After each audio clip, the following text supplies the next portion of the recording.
Boy, it's hard keeping on schedule in a place like Malta.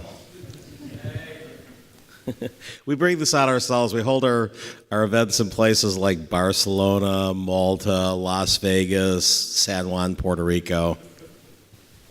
We're doing it in Hanover next year. Yeah, right. Okay. So, once again, this is the 9th CoinAgenda, and the 9th time we had a startup and ICO contest. This time they were all ICOs.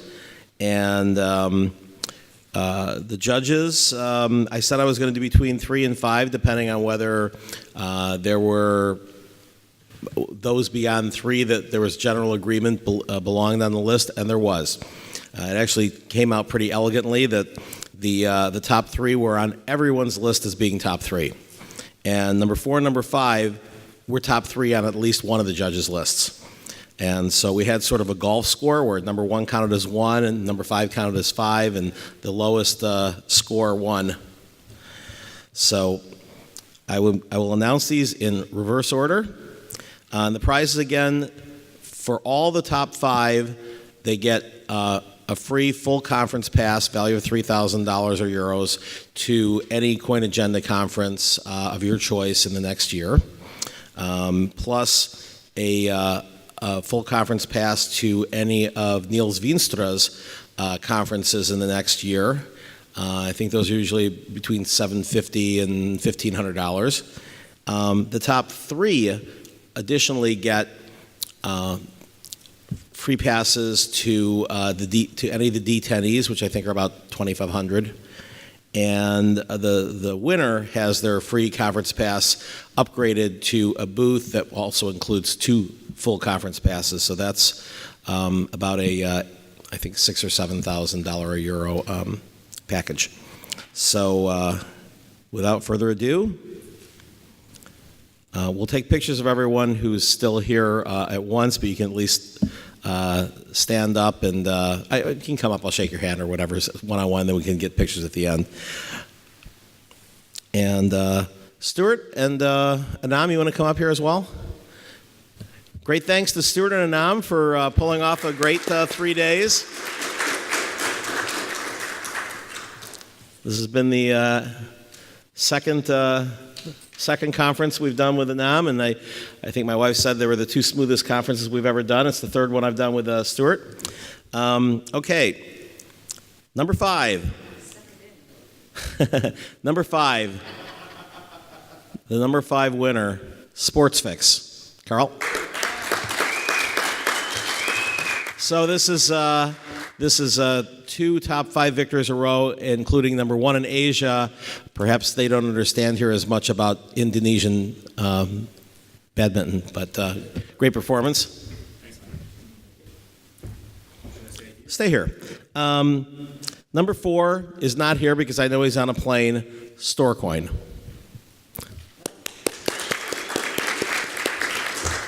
Okay, moving up to the top 3. These are the ones that additionally get the D10E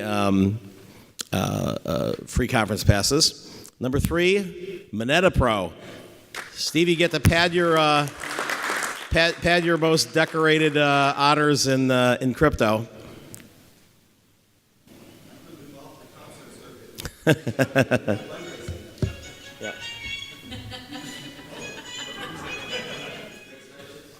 We'll get a big picture of everyone later. Number 2, winner, by the way, of the token match in London a week ago, Evan.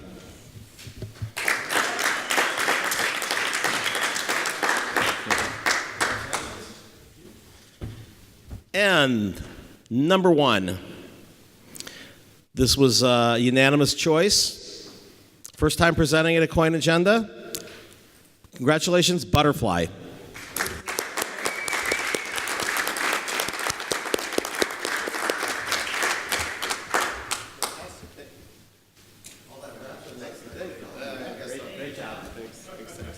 Okay, so we'll take a couple shots with everybody together and we'll go on to the content. So if you guys want to get on the other side.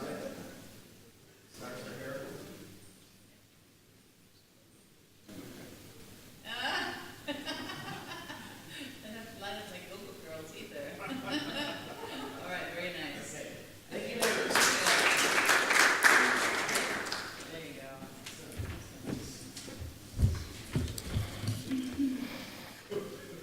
Okay, Richard, are you here?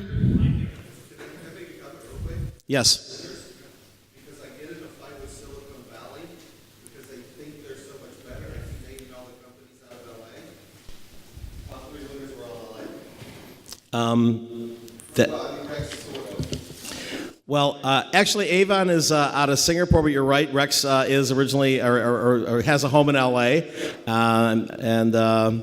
and you're right. Butterfly is LA, and you're three of the top five. Number 4 is San Francisco based, and SportsFix is Malaysia, but former resident of Los Angeles. That's actually a good point. In CoinAgenda Europe, we had all California winners. So, and the judges were not all Californians by any means. So, okay. So, Richard. So yeah, let's have you do your presentation. Sorry, you had to get moved after lunch, but that's how it went when people showed up late. So. Richard is the founder of Bitcoin Wednesday and is also going to be here for the Old Timers panel. He's going to do a presentation on design and of ICOs and tokens. And thank you, Richard.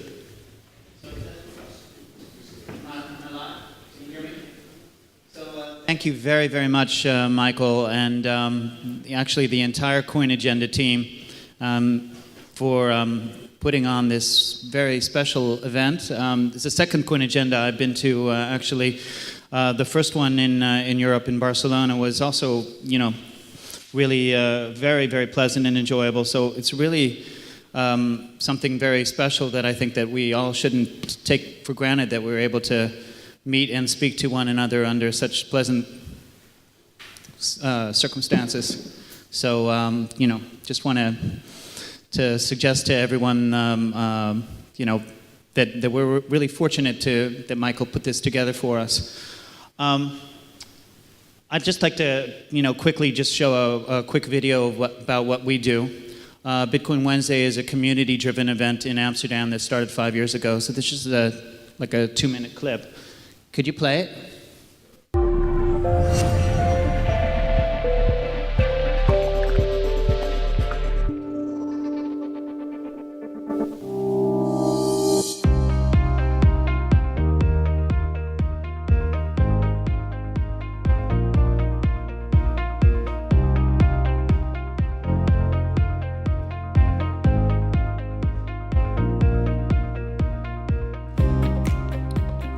So what you've got here are, all of the different parts of the ecosystem and the community coming together. There are going to be investors in the audience. There are going to be users in the audience. There are going to be power users in the audience. There are going to be software developers in the audience.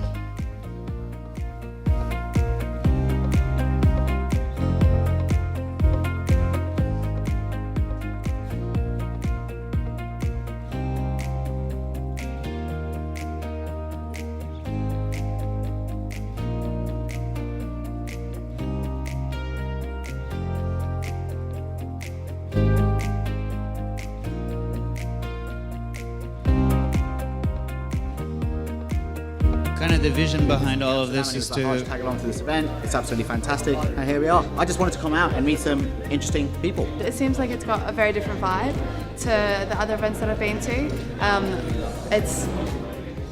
It seems like you can learn a lot here. It's a really kind of intelligent, switched-on community, but it's really relaxed and really open and cool. Good networking here. I thought it was great. There was a great turnout, and people seemed very engaged, interested, and it's one of the better Bitcoin meetups I've ever been to.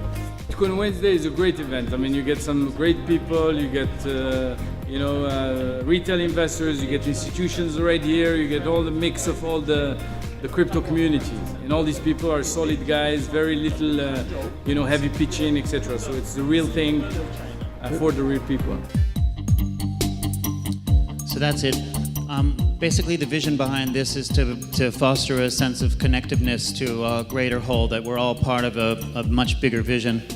And I think that we really felt that as well over the last few days. We had ICOs who, many with brand new, fresh ideas, and investors as well, kind of together and meeting one another, which is really what CoinAgenda is doing.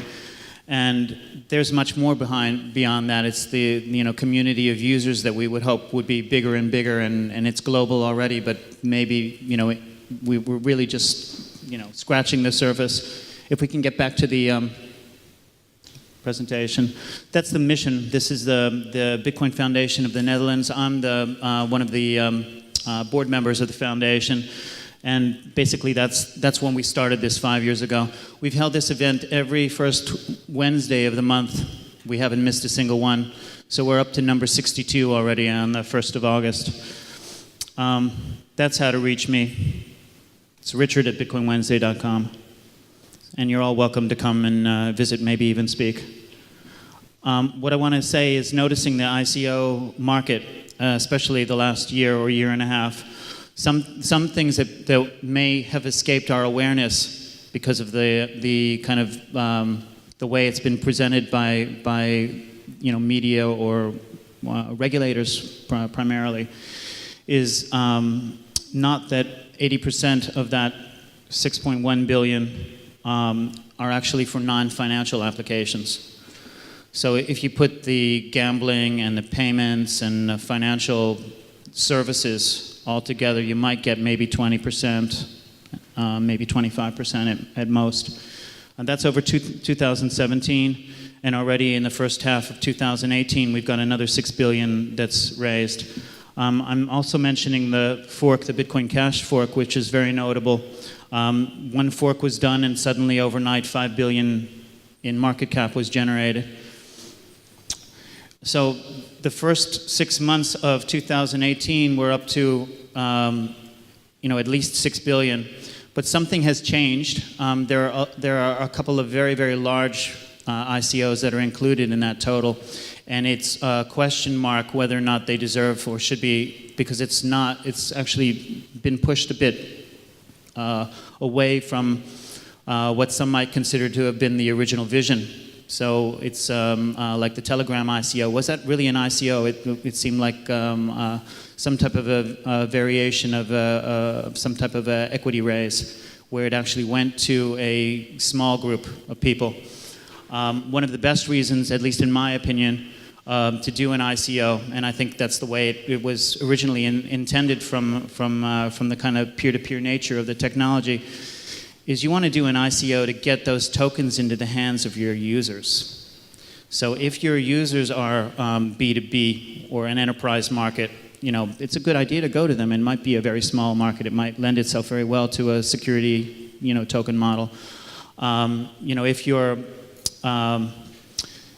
are in financial services, for example, accredited investors might be your users, so that might make perfect sense.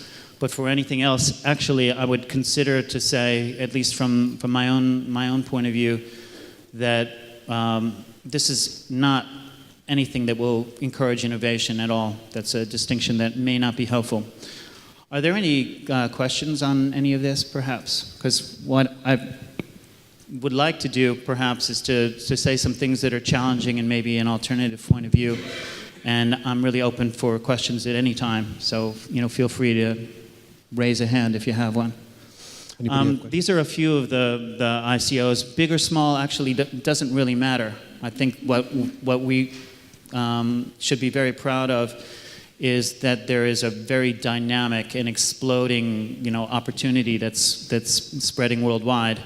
And the most important thing that ICO pioneers should be looking forward to first and foremost is to build a sustainable business, because it's about sustainability. I'm going to just go back to some history. Does anyone happen to know that this was the first and only woman ever to win the Nobel Prize in economics? She won it in a very interesting year. That was the year of the Bitcoin Genesis block. And I think that she is a philosophical neighbor to Satoshi Nakamoto. I don't know if they knew each other, but it would surprise me if Satoshi was not aware of her work. She won, that's from the Nobel citation, She has a list of 8 design principles for solving tragedy of the commons problems. And Bitcoin as say a payments application, or that first idea, that meme of Bitcoin, being able to run around banks and central banks, that we can all do this peer-to-peer. That's kind of a world-changing way to address that kind of tragedy of the commons situation that we're in, that the traditional financial system globally does not meet all of the world's needs. And that's why we have innovation. If people really want to talk about innovation, and I would talk to the policy makers in Malta or Gibraltar or any jurisdiction in the world, you want to get serious about innovation. Innovation is for the small startups. You have to have freedom and make it easy for us to actually innovate, for like the smallest and for the alternative points of view. If you don't have freedom for the alternative points of view, you don't really have freedom at all. So anyway, this is what Elinor Ostrom actually did. She discovered that the best solutions to tragedy of the commons problems are by governance through a community of its users, rather than a central authority like a bank or a government. So what she's launched actually are some ideas that are design patterns, which are reusable solutions to common problems. And anything that we're doing that's involving this sector, that's involving distributed ledger technology, it's based around a particular architecture that seems to be inspired by that. So whether we are investors looking for a short-term gain or a long-term gain or any other kind of thesis or principles that are driving us, it doesn't matter, because we're all participating in that vision somehow. We're all contributing to it. So there are going to be many different blockchains and projects that are experimenting with different forms of governance, different ways of investing in it. And so it's a sustainability story at the end of it. It's not really only about money. So what I'm getting at is there's a shared responsibility between all of the players in the ecosystem, whether we agree with one another or we don't. We're on the same kind of mission, and we can spend the entire night finding differences. We can also spend the entire night realizing what we can do actually to solve problems together. And the biggest problems, the biggest opportunities are the new ones, the hard ones, and actually the sustainability ones are going to be the ones with the biggest payoff, biggest risk, of course, but also the biggest payoff. So if you're looking for new chances as an investor, or ways to make your ICO succeed, you've got to look for problems to solve. And we have a lot of traditional exchanges, and probably there's room for thousands more, so I'm not saying that at all. But those are going to be the first ones that would be falling under heavier regulation. They are closer to the system that we already have. And the way to break us through this difficult, challenging market that we're in right now is for us to actually stay in the crypto and solve bigger problems and deeper problems. So we can actually do that in a way that would be very beneficial to everyone. It's a shared responsibility in the sense that when there is one screw up, like the Dow, for example, the whole market will suffer. When there's one big hack, we're all going to suffer from that, the negative PR and loss of value and so on. And a lot of the messages that we're hearing coming from, say the press or the common way of looking at some of these questions and problems, is related to a kind of a cognitive bias that we have. And this is directly related to behavioral economics, like Richard Thaler, which is another Nobel Prize winner. We are influenced by these cognitive biases, and two very common ones are, one is called the availability cascade, and the other one is attention bias. As an investor or as a startup founder, your attention is arguably your most valuable resource. So anything that is catching our attention, if we're going to hear over and over again about, say, financial applications, we're going to suddenly think that 20% is really the whole picture when it's not. Availability cascade is a similar type of cognitive bias. If we are simply surrounded by policymakers who keep telling us about these issues, we're suddenly going to feed into that. And we could all actually keep pointing out over and over again that that's not the case and save us a lot of suffering and a lot of pain later on. So all of us are pioneers and are able to keep getting that message out that even if our particular project is about money, there's a lot more that are coming that are going to help us, that are going to be part of that whole ecosystem, that will be contributing to that. And that's part of that common purpose or that commons that we'll be protecting. So we have already a system that has been built for us that is a very resilient one, that is retaining the choices. It's not limiting our options. So we want to have all of those options open so that we have a free and dynamic and open society so that we can have that innovation. That's what is giving us the value. That's what's going to make the tokens that we're launching or that we're exchanging worth more and more and more. We're retaining choice, retaining the options. We're going to have in our governance model, for example, in Bitcoin, the ability to have a fork. If we disagree with something, we can innovate and create something new. So we're actually prioritizing optimal choices because the market then will decide. So what I'm basically getting at is this transition to sustainability is an inevitable one. And I do think that how it happens and how long it takes and when it happens does matter. It's not like we have limited time to accomplish all of that. Time is money. We'd like things to happen faster. We'd like to succeed faster. We'd like to do that together in a better and faster way. But I think how it matters really, how it happens really does matter. And my own view on that is it would be helpful if it happens in the most peaceful way possible. Because I think if we're going to have a lot of strife and a lot of conflict with the policymakers and regulators that they don't really understand and don't buy into our vision of that, we may have a lot of challenges in the world. So going back again to what I said about Richard Thaler and behavioral economics, he refers to something called choice architecture. And what that does is, how we actually set up, say, our projects and how we communicate that to the world is what matters. To give people the freedom to choose, but that the choices that we want them to take are the ones that are easiest to take. Like, for example, if you put the healthy food, like the fruit, right in front of people, they're going to grab that. If you put it on in the center row, they're going to grab that first. You can leave all the other, can leave the cigarettes and the other options there as well, so that you haven't removed any choice. But the stuff that's healthiest for us might actually be better placed in the middle. So that's just the basic, philosophy or idea about that. And it actually includes all of the different points of view. All philosophies and all points of view are allowed. But what we've done is we've given the center stage or the spotlight to the things that maybe deserve it in terms of, say, sustainability and the future. Because it's not only about today, but the future. And we want a kind of a utopian future or the best possible future. Basically, what we want is an economics that favor innovation. So a level playing field is very critical if you want to have a good game.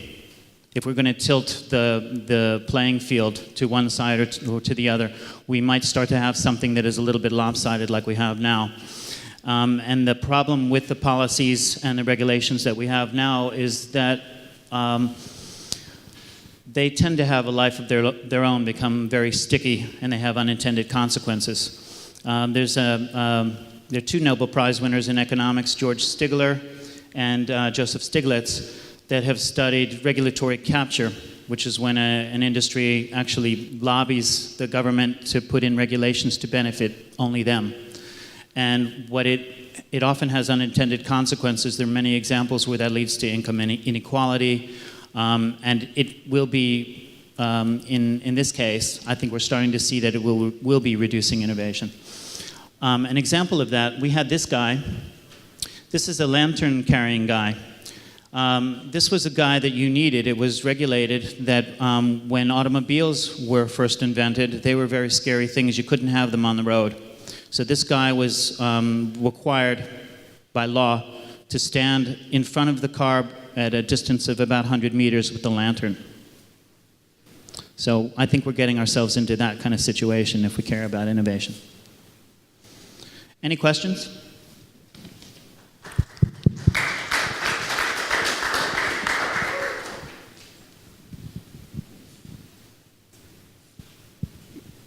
Hey, Richard. Sean Barger, Equilibrium.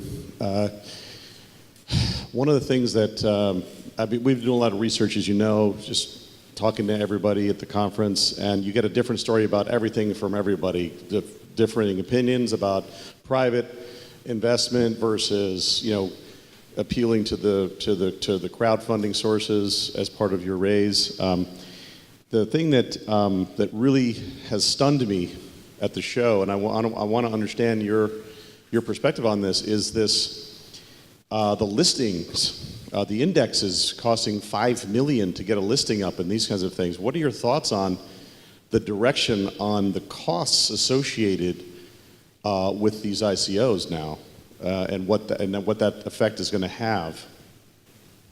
I mentioned it. It's going to tilt it. You're going to need to raise more and more money. It's going to tilt it back into the old world. Why do we need to have blockchain applications for that kind of thing anyway? It's going to be kind of that hype that during the .com, did people need those particular apps to raise those particular websites to raise that much money to do something that the world wasn't necessarily ready for.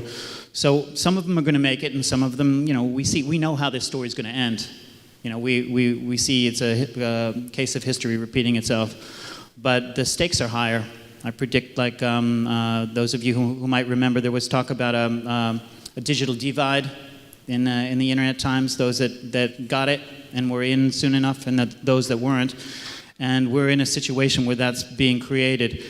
And we're going to have to figure out a way to bring the ones that are left behind along sooner or later.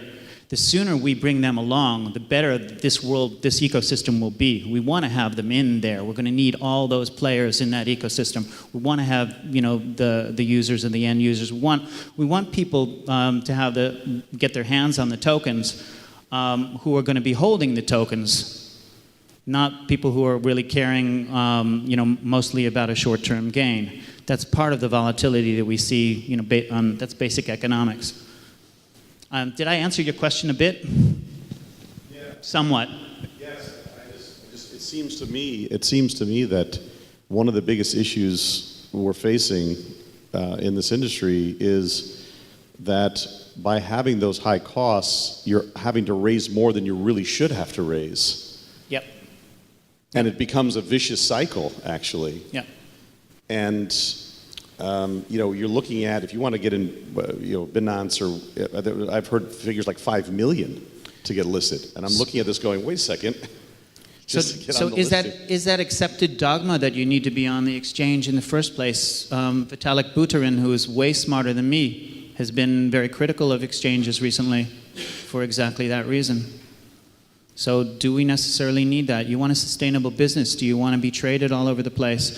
And that immediately puts you into the regulator spotlight if you're on exchanges. So do you want all that, the cost that comes with that, and the lawyer's bills and all that stuff? Maybe you don't need that. Or there could be an incredible opportunity for someone to make a free, fair exchange, right? That's all happening. So the interoperability is all happening. It's just not happening fast enough. And before that happens, we've got peer-to-peer. We've got people, who share this vision and question that established dogma. I'm not killing that dogma because I owe all of them. They're all players that deserve respect.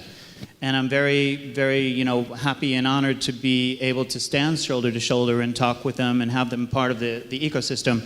But I think that it's good for us to, give everyone a chance, because we want to, we want a free and a dynamic society. We want that ecosystem to, not only have those very large exchanges like the Coinbases of the world, but we want as much diversity as possible. I can cite other economists who've also said that that's better. So I've departed a bit from the kind of Bitcoin maximalist or maximalist philosophy.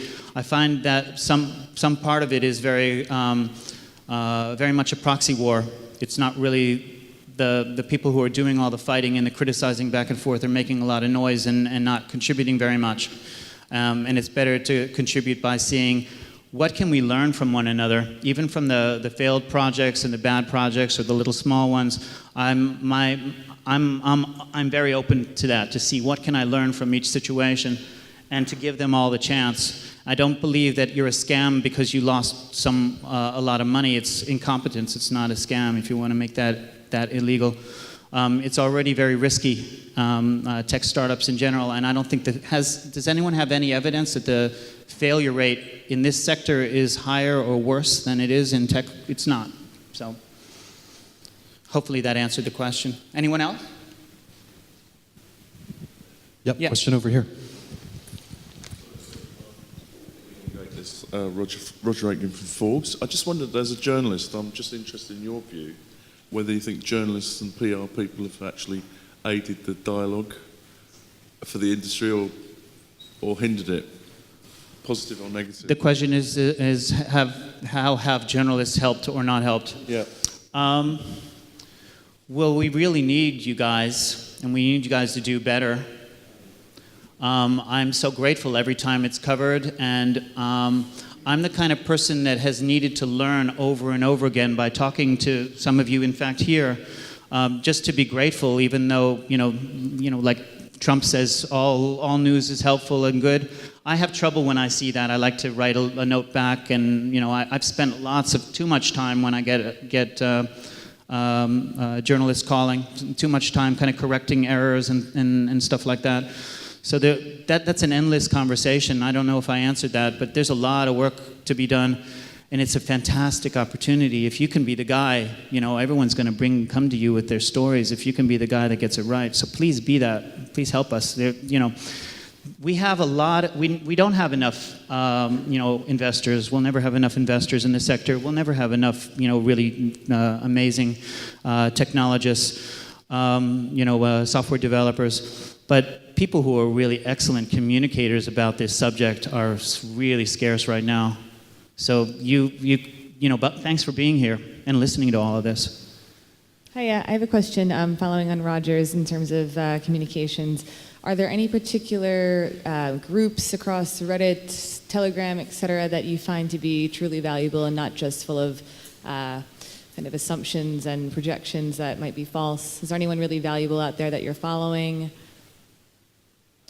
You're just talking about the social media sites like Reddit and Twitter? Social media and journalism. For journalism. And so, all of it really, but kind of top of mind, top three. For journalism. That's a really good question, a tough one. I personally really like everything that almost everything Andreas Antonopoulos says. So if you're not familiar with him, listen. You can learn a lot, kind of about the basics from the way he talks. He's a really good speaker. Reddit's good, but it's a lot. The noise to signal is not what it should be. That's easy to become distorted. So there's not a very clear and easy answer. It takes too much work. That's why you guys. You're a journalist? Yeah. So right.